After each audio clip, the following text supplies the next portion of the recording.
இயேசு கிறிஸ்துவில் பிரியமான உறவுகளே, உங்கள் அனைவருக்கும் இறைக்கரம் சேனல் வழியாக இயேசுவின் நாமத்திலே வாழ்த்துக்களையும் ஜெபங்களையும் உரித்தாக்கிக் கொள்கிறோம். இன்று நாம் சிந்திக்க இருக்கக்கூடிய தலைப்பு பார்த்தோம் என்றால், மன அழுத்தம் தேவையா என்ற பின்புலத்தில் தான் நாம் சிந்திக்க இருக்கிறோம். திருவிழியத்திலே மத்தேயு நற்செய்தி 6வது அதிகாரம் 25வது வசனத்திலிருந்து பார்த்தோம் என்றால், நான் உங்களுக்கு சொல்கிறேன், உயிர் வாழ எதை உண்பது எதை குடிப்பது என்றோ, உடலுக்கு எதை உடுத்துவது என்றோ நீங்கள் கவலை கொள்ளாதீர்கள். உணவை விட உயிரும் உடவை விட உடலும் உயர்ந்தவை அல்லவா? வானத்து பறவைகளை நோக்குங்கள், அவை விதைப்பதும் இல்லை, அறுப்பதும் இல்லை, களஞ்சியத்தில் சேர்த்து வைப்பதும் இல்லை. உங்கள் விண்ணக தந்தை அவற்றுக்கும் உணவு அளிக்கிறார். அவற்றை விட நீங்கள் மேலானவர்கள் அல்லவா? கவலைப்படுவதனால் உங்களில் எவர் தமது உயரத்தோடு ஒரு முலம் கூட்ட முடியும்? ஆண்டவரின் அருள்வாக்கு. இறைவா உமக்கு நன்றி. இயேசு கிறிஸ்துவில் பிரியமானவர்களே, இயேசு இவ்வாறாக கூறுகிறார், கவலைப்படாதே, மன அழுத்தம் வேண்டாம் என்று கூறுகிறார். இன்று நாம் மனிதர்கள் சந்திக்கும் பிரச்சனைகளில் முக்கியமான நோய் இன்று உடல் சார்ந்த நோய்களை காட்டிலும் உள்ளம் சார்ந்த நோய்களே அதிகம் மனிதர்களை வாட்டி வதைக்கின்றது. அவ்வகையான நோய்களில் ஒன்றுதான் மன அழுத்தம். எனவே மாத்திரை மருந்துகளால் குணப்படுத்த முடியாத இந்நோய்களை கையாள்வதும் இவற்றிலிருந்து வெளிவருவதும் மிக முக்கியமானதாகும். ஒரு பலூனில் அளவுக்கு மீறிய காற்று நீர் செலுத்தி அழுத்தம் கொடுக்கும்போது எப்படி பலூன் வெடித்து சிதறுகின்றதோ அதே போல அன்றாடம் மனிதன் சந்திக்கும் பிரச்சனைகளிலும் அழுத்தம் அதிகரிக்கும் போது அவனது இதயமும் வெடித்து விடும் என்பது நிதர்சனமான உண்மையாக இருக்கிறது. இதன் வெளி அடையாளம்தான் மன அழுத்தத்திற்கு உள்ளானவர்கள் பலர் தற்கொலையை தீர்வாக எண்ணி தங்கள் வாழ்வை மாய்த்து கொள்கின்றனர்.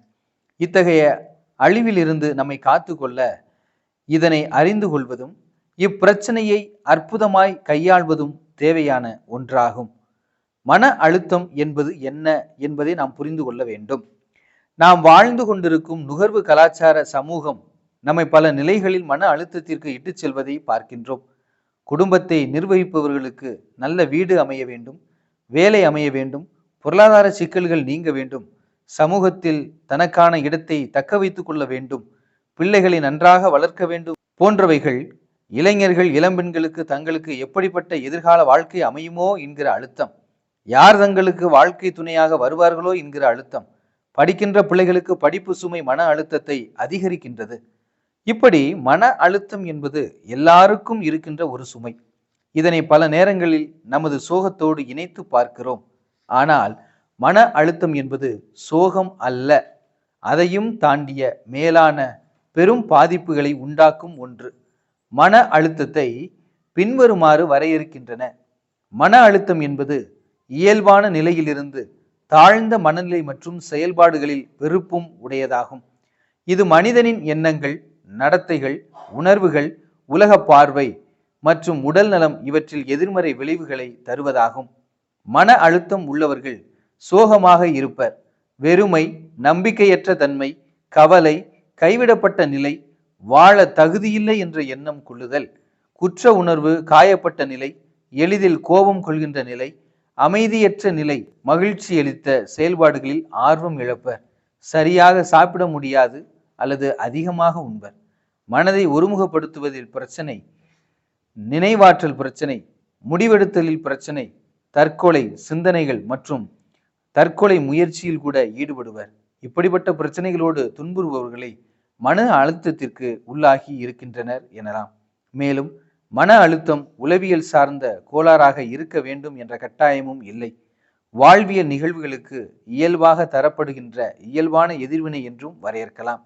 மன அழுத்தத்திற்கான பொதுவான அறிகுறிகளை நாம் தெரிந்து கொள்ள வேண்டும். வாழ்க்கையில் இனிமேல் இந்த மோசமான சூழ்நிலையில் இருந்து விடுபட வழியே இல்லை என்ற எண்ணம் தோன்றுதல், கைவிடப்பட்ட நிலை, நம்பிக்கை இழந்த நிலை, அன்றாட பணிகளில் ஆர்வம் இழத்தல், எடை குறைவு அல்லது எடை அதிகரிப்பு ஏற்படல், தூக்கத்தில் மாற்றங்கள், அதிகாலையில் துயில் எழல் அல்லது நீண்ட நேரம் உறங்குதல், வலிமை இழத்தல், சிறிய வேலையை கூட செய்ய முடியாமல் தவிர்த்தல் அல்லது அப்பணியை நிறைவேற்ற நீண்ட நேரம் எடுத்துக்கொள்ளுதல், மனதை ஒருமுகப்படுத்துவதில் பிரச்சனை ஏற்படுதல், விரிவாக்க முடியாத வழிகள், தன்னையே அருவறுத்து கொள்ளல், துணிச்சலான கவலையற்ற சிந்திக்காத தன்மை. மன அழுத்தத்திற்கான காரணங்களையும் நாம் தெரிந்து கொள்ள வேண்டும். வாழ்க்கை நிகழ்வுகள் முக்கிய காரணமாக இருக்கும். வாழ்க்கை நிகழ்வுகள் மற்றும் வாழ்வியல் நாம் சந்திக்கும் மாற்றங்கள் மன அழுத்தத்தை உண்டாக்கும். பொருளாதார கஷ்டங்கள், வேலை பிரச்சனைகள், உறவு சிக்கல்கள், பிரிவு மற்றும் நஷ்டமடைதல் போன்ற வாழ்க்கை நிகழ்வுகள் மன அழுத்தத்தை உண்டாக்குபவைகளில் அடங்கும். மருத்துவ சிகிச்சை எப்படி பெறலாம்? ஒரு சில மருத்துவ சிகிச்சைகள் கூட மன அழுத்தத்தை உண்டாக்கலாம். எனவே மருத்துவ சிகிச்சைகளை குறித்து நாம் எச்சரிக்கையாக இருக்க வேண்டும். உளவியல் சார்ந்த நோய்கள் என்று பார்த்தோம் என்றால், மன அழுத்தம் நம்மை உளவியலுக்கும் கொண்டு போய் நம்மை சோகமாக்கிவிடும், நம்மை நிம்மதியற்றதாக்கி நம்முடைய வாழ்க்கையை அழித்துவிடும். எனவே உளவியல் சாராத நோய்கள் என்று சொல்லலாம். மன அழுத்தம் ஒரு சில தொற்று நோய்கள் மற்றும் உடல் சார்ந்த நோய்களின் விளைவாலும் உண்டாகலாம். மன அழுத்தம் நீங்கிட என்ன செய்ய வேண்டும் அப்படின்னா, ஒரு நோயிலிருந்து விடுபடுவதற்கு அந்நோயை குறித்த அறிதல், அந்நோயிற்கான காரணங்கள், அறிகுறிகள் மற்றும் சிகிச்சை இவற்றை குறித்து அறிந்து கொள்ளுதலே அந்நோயிலிருந்து விடுபடுவதற்கான முதல் படியாகும்.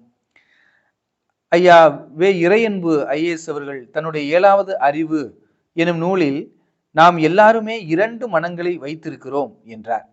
ஒரு மனம் நாமே உருவாக்கி கொண்ட சிறிய மனம், அகங்காரம், ஆசை, கோபம், அச்சம் ஆகிய உணர்வுகளை பல்வேறு விதங்களில் பதிவு செய்து நாம் உருவாக்கி கொண்டிருக்கும் சிறிய மனதையே நாம் உண்மையான மனம் என்று கருதி கொண்டிருக்கிறோம். 2வது மனம் நம்மோடு வந்த பிரபஞ்ச மனம். நாம் வெறும் சாட்சியாக நின்று எண்ணங்களற்று பயனற்று ஒன்றை கவனிக்கும் போது அது செயல்படுகிறது. இவரின் கூற்றுப்படி நமக்கு மன அழுத்தத்தை ஏற்படுத்தக்கூடிய மனம் நமக்கு நாமே உருவாக்கி கொள்ளும் சிறிய மனம்தான். காரணம், அதில்தான் தேவையற்ற பல உணர்வுகளை பதிவு செய்து அம்மனதை நாம் உருவாக்குகின்றோம். அத்தகைய மனநிலையிலிருந்து நாம் தப்பிக்க வேண்டுமென்றால் நாம் அந்த சிறிய மனநிலையை சற்று எச்சரிக்கையுடன் சிந்தித்து பார்க்க வேண்டும். அதிலிருந்து நாம் மென்மேலும் வெளிவர நமக்கு உதவ எந்தெந்த காரியங்கள் நமக்கு தேவைப்படுகிறது என்பதை நாம் ஆழமாக சிந்தித்து பார்க்க வேண்டும். பல உணர்வுகளை நாம் சிறிய மனதிலே பதிவு செய்து அம்மனதை நாம் உருவாக்குகிறோம்.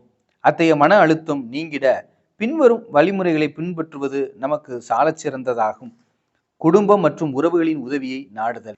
நமது குடும்பம் மற்றும் நண்பர்களுக்கு நாம் மன அழுத்தத்தினால் துன்புறுகின்றோம் என்பது தெரிய வேண்டும். அப்போது அவர்கள் நாம் அதிலிருந்து வெளிவர என்ன செய்ய வேண்டும், எப்படி உதவ முடியும் என்பதை அறிந்து உதவ முடியும். எனவே நாம் மன அழுத்தத்திற்கு உள்ளாகியுள்ளோம் என்பதை அறிதலும் அதிலிருந்து வெளிவர பிறரின் உதவியை நாடலும் மிக முக்கியமான வழிமுறைகளில் ஒன்றாகும். 2வதாக, வாழ்க்கை முறையில் ஆரோக்கியமான மாற்றங்களை ஏற்படுத்தி கொள்ளுதல். வாழ்க்கை முறையை மாறுதல் எளிமை அல்ல, ஆனால் இது அழுத்தத்தில் இருந்து வெளிவர மிகப்பெரிய உதவியாக இருக்கும். நல்ல உறவுகளை வளர்த்து கொள்ளுதல், அன்றாட உடற்பயிற்சி மற்றும் போதுமான அளவு நல்ல உறக்கம், ஆரோக்கியமான உணவு முறை, அழுத்தத்தை கையாளுதல், எதிர்மறை சிந்தனைகளுக்கு சவால் விடுதல், சந்தித்தல் போன்ற செயல்பாடுகளின் மூலமாக நாம் ஆரோக்கியமான உறவு முறைகளை ஏற்படுத்த வேண்டும். உணர்வுகளை கையாளும் முறையை கட்டி எழுப்ப வேண்டும். நம் உணர்வுகளை கண்டுணர்தல், அவற்றை எப்படி கையாள வேண்டும் என்பதை அறிந்து கொண்டு அதற்கான வழிகளை நாம் கண்டறிய வேண்டும். மருத்துவர்களின் ஆலோசனையை நாட வேண்டும். மேற்சொன்ன முதல் 3 முறைகளும் மன அழுத்தத்திலிருந்து விடுபட போதுமானதாக இல்லையெனில் மருத்துவர்களின் ஆலோசனைப்படி சிறந்த சிகிச்சை மேற்கொள்ளல் வேண்டும். இப்படிப்பட்ட முயற்சிகள் ஒரு மனிதன் மன அழுத்தத்திலிருந்து வெளிவர உதவும். அதோடு ஒருவன் மன அழுத்தமின்றி மன மகிழ்வோடு தன் வாழ்வை நடத்தி செல்ல அத்தியாவசியமானது அவன் தனது மனக்கவலை நீங்கி வாழ வேண்டும். அதற்கு வள்ளுவ பெருந்தகை கூட அழகாக கூறுவார், தனக்கு உவமை இல்லாதான் தாழ் சேர்ந்தார் அல்லல் மனக்கவலை மாற்றல் அரிது என்று கூறுவார். எந்த வகையாலும் கடவுளுக்கு நிகராக யாரும் இல்லை அல்லவா? அப்படிப்பட்ட கடவுளை நினைத்து அவன் திருவடுகளை வணங்கினவர்கள் என்றும் மனக்கவலை இல்லாமல் வாழ்வார்கள் என்று கூறுகிறார். எனவே மன அழுத்தமின்றி மனித வாழ்வு சிறக்க வேண்டுமாயின் இறை நம்பிக்கையும் அதனோடு கூடிய மனித முயற்சிகளும் நமக்கு இன்றியமையாதவையாக என்பதை அறிந்து கொள்ள வேண்டும். எனவே இயேசு கூறிய அந்த வரிகளை நாம் உள்ளத்திலே பசுமரத்து ஆணி போல பதிந்து கொள்ள வேண்டும். நாம் கவலைப்படுவதனால் ஒரு முலம் நம்மளால் கூட்டவும் முடியாது, குறைக்கவும் முடியாது. எனவே நாம் மன அழுத்தத்திலிருந்து வெளிவர இறைவார்த்தையை நாம் உள் செலுத்த வேண்டும். எனவே இறைவார்த்தை மூலமாக அந்த வார்த்தைகள் உள்ளே செல்ல செல்ல தேவையற்ற மன அழுத்தங்கள் வெளியே செல்லும். நாமும் ஆரோக்கியமாக வாழலாம். இயேசுவோடு இணைந்திருப்போம். மன அழுத்தத்திலிருந்து வெளிவருவோம். ஆமென்.